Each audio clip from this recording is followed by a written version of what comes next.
할렐루야. 이 새벽과 이 하루도 주님의 은혜가 함께 하시길 축복합니다.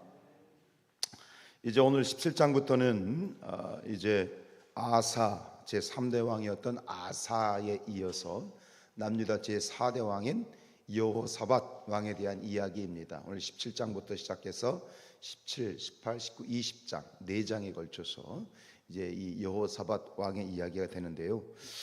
오늘 1절에 보면 2절에 보면 이렇게 되어 있죠. 3절인가요? 3절이네요. 여호와께서 여호사밧과 함께 하셨으니 이는 그가 그의 조상 다윗의 처음 길로 행하였다. 그래서 우리가 그 열왕기를 읽을 때 보면 북이스라엘은 반복되는 그런 표현이 있었죠. 여로보암의 길을 갔다. 여로보암의 죄를 지었다. 그죠? 이 여로보암의 이 나오면 그것은 결국은 하나님께 반역하고 불순종하고 제약의 길로 갔다는 것인데, 그와 정반대되는 표현이 뭡니까? 다윗의 길을 갔다. 이 다윗이란 어떤 이 존재 자체가요, 참 이 구약 성경에 흐르고 있는 그 영적인 이미지가 참으로 대단합니다. 그래서 오늘 이 여호사밧이 즉위를 해서 남유다에서 25년을 통치를 하게 되는데, 참 앞에서 아사왕을 우리가 이야기하면서 참 아쉽게 끝났다라는 얘기를 했잖아요. 근데 이 여호사밧은 끝까지, 어쨌든 중간에도 뭐 얘기 나오겠습니다만 중간에 약간 좀 우여곡절이 있었습니다만, 그러나 다시 여호사밧은 다시 회복이 돼요. 그렇게 25년을 통치를 하게 되어지는데, 이 여호사밧이 즉위하면서 다윗 그리고 아버지 아사가 경건할 때 35년 동안 경건할 때에 행했던 그 신앙의 태도를 초지일관 잘 보여주고 있습니다. 그래서 이 특별히 아버지 아사가 말년에 한 6년 동안 타락을 하게 되고 하나님의 마음을 아프게 하지 않습니까? 그게 결국은 이 아사의 타락은 이스라엘 민족 자체의 신앙의 수태를 말하는 거거든요. 그러니까 결국 이 후퇴되었던 어떤 깨어졌던 이스라엘의 신앙을 회복하기 위해서 아주 전격적으로 종교 개혁을 하게 됩니다. 오늘 27장에서는 바로 그 이야기를 좀 묘사를 하고 있는데요. 이 여호사밧의 종교 개혁은 크게 두 가지 측면으로 진행이 됩니다. 첫 번째는 외형적이고 또 소극적인 측면인데요. 그것은 본인부터 그렇고 이 이스라엘이 다시 한번 우상들을 깨부숩니다. 아세라상을 깨부수고 우상 숭배하는 모든 우상 단지들 다 제거하는 그런 외형적이고 소극적인 측면에서의 종교 개혁이 있었다면, 사실 이것은 앞에서 아사왕도 그런 일들이 있었지 않습니까? 근데 이 여호사밧에게 있어서의 특징은 뭐냐면 그런 외형적이고 소극적인 측면의 종교개혁과 함께 내적이고 굉장히 적극적인 측면의 종교개혁을 하게 되는데, 그게 뭐냐면 바로 율법 교육입니다. 밑에 이제 후반부에 보면 이제 많은 방백들, 지휘관들, 그리고 레위인들, 제사장들을 각 지방에 다 파송을 해가지고요, 전격적인 율법, 하나님의 말씀인 율법 교육을 시키는 거예요. 이처럼 그 여호사밧의 종교개혁의 특징인 이 율법 교육이 왜 되어졌느냐? 단순히 피상적으로 외적인 그러한 이 우상들을 깨뜨리고 하는 것은 사실 그것으로 인해서는 부족하다. 실제적인 어떤 개혁은 외적인 그런 어떤 외형적인 것들을 갖추는 것이 아니라 진정한 개혁은 안에서부터 나와야 된다. 그 중심으로부터 나와야 된다. 즉 의식 개혁이 돼야 된다. 그게 결국은 이건 뭐냐면 소위 영적인 계몽 운동이라고 할 수 있어요. 백성들이 말씀을 알아야지 그냥 따라하는 수동적인 자세가 아니라, 아하, 이것이 하나님의 말씀이구나 라고 하는 그 중심으로부터 하나님에 대한 바른 태도와 자세를 가져야만 그게 진짜 개혁이지. 이게 정말 멋진 그런 중심이지요. 그래서 이 소위 영적 계몽 운동인 율법 교육을 시작했던 것이죠. 결국 이러한 그 여호사밧의 영적인 종교 개혁을 통해서 이 나라 전체가 부흥합니다. 실제적인 그런 어떤 영적으로 내 영혼이 잘된 같이 내 범사가 잘되고 강건하리라. 이 말씀이 이게 영적인 원리인 겁니다. 위물이 맑아야 아랫물이 맑은 거예요. 아무리 우리 육체적인 일, 세상적인 일들을 아무리 열심히 도모해도 영이 복되지 못하면 결국 계속 다람쥐 쳇바퀴 돌듯이 이게 돌아버리는 거예요. 반복되는 거예요. 그러나 영이 위물이 맑으면 자연스럽게 아랫물이 깨끗해지고, 위물이 맑으면 아랫물이 복된 것처럼 영혼이 복돼야 돼. 중심이 복돼야 돼. 그래야 모든 우리의 삶의 면면들이 복될 수밖에 없는 거예요. 그건 영적 원리인 거예요. 그래서 결국은 이 종교 개혁을 통해서 이스라엘이 하나님을 축복해 주시고 모든 면에 있어서 새로워지는데, 뒤에 14절 이하에 보면 이 여호사밧 통치 시대의 군사의 숫자, 병사들의 숫자가 쭉 나오죠. 몇 명이죠? 더하기를 해야 돼. 쭉쭉쭉 더하기를 했는데 그게 몇 명이냐면 116만 명이야. 지금 가장 부강했던 다윗의 군사력, 이 다윗이 통치할 때의 그 군사가 몇만 명이냐면 130만 명이었어요.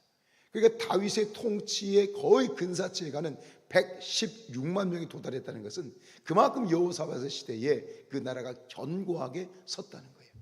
그 나라가 견고하게 선 것은 뭡니까? 영적인 부흥에 있었던 거예요. 영적인 갱신에 있었던 거예요. 여러분, 우리 모든 가정들과 또 이 성산교회가 아름다운 영적 부흥과 갱신의 역사가 날마다 새로워지길 축복합니다. 항상 기도하고 깨어 기도하고 범사에 기도하고 하나님을 바라보면서 계속 새로워져야 되는 것이죠.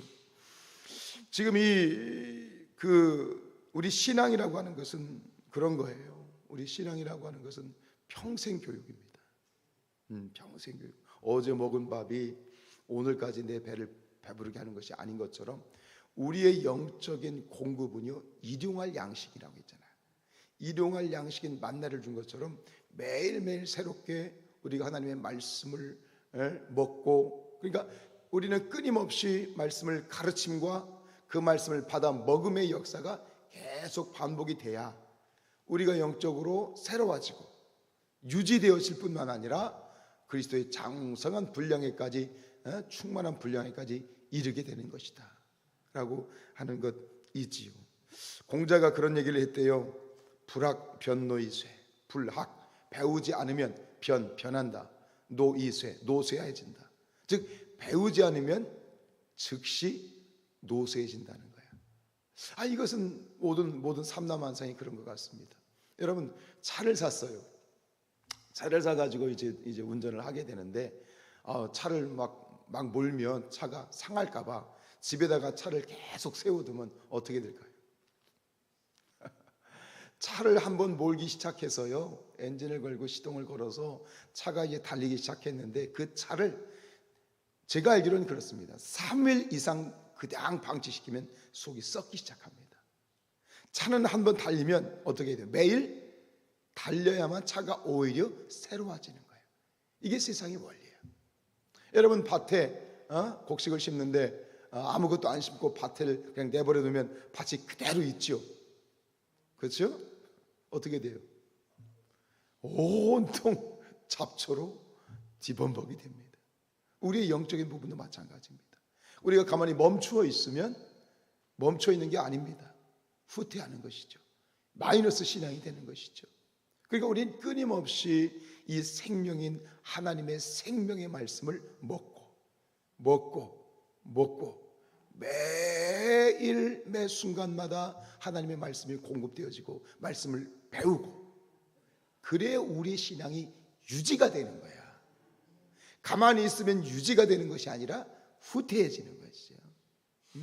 여러분, 새벽마다 시간마다 저는 이 새벽에 말씀을 이렇게 한 장씩 읽는 것이 제 목회의 하나의 철칙인데, 어떤 때는 말씀의 분량이 굉장히 많을 때도 있지 않습니까? 그런데 저는 분명한 고백을 가지고 하는 건 뭐냐면, 우리가 말씀을 매일 먹는 것, 그냥 때로는 졸려가지고 한자도 안 들어올 수도 있습니다만, 그러나 우리가 이 새벽마다 말씀을 읽고 그 말씀을 한 단어라도 우리가 이렇게 입술로 고백하고 읽게 되어질 때 나도 모르는 사이에 신압으로 우리의 신앙이 새로워지고 우리의 신앙이 성숙해지고, 이 새벽에 말씀을 먹는 거예요.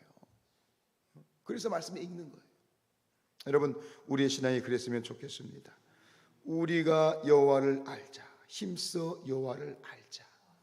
날마다 하나님 말씀을 먹고 또 먹음으로 말미암아 우리의 신앙이 복되어지는데, 여기서 조금 더 우리 모든 우리 그리스도인들이 그래야 되겠습니다만, 성산교회 성도들의 이 말씀에 대한 자세가 저 베레아에 있는 성도들과 같았으면 좋겠습니다.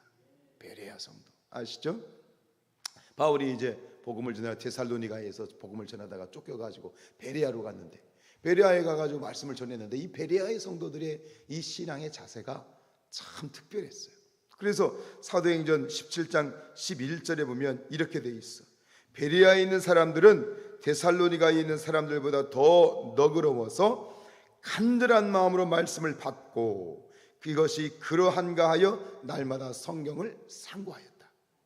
말씀이 그러한가 하여 성경을 상고했다는 말은 뭐냐면, 바울이 한 말이 맞는지 틀리는지 스스로 그것을 검증하기 위해서 성경을 연구했다는 거예요.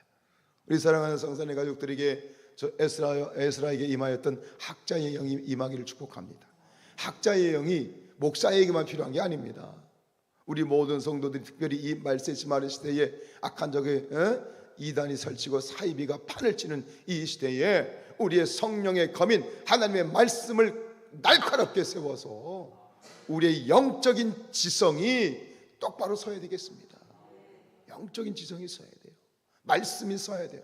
그런데 보편적으로 지금 이 시대의 한국교회 성도들을 보면 막 공부하는 게 되게 싫어요.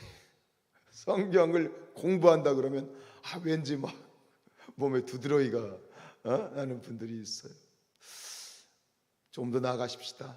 말씀을 우리가 듣고 설교를 듣고 좋습니다만 이것도 감사하죠. 감지덕지하죠. 그러나 여기서 한 걸음 더 나아가서 말씀이 그러한가 하여 말씀을 상고하고 말씀을 연구하고 말씀을 공부하는 그런 성령의 검을 날카롭게 세워가는 우리 성산교회 성도님들 되시기를 주님의 이름으로 축복합니다.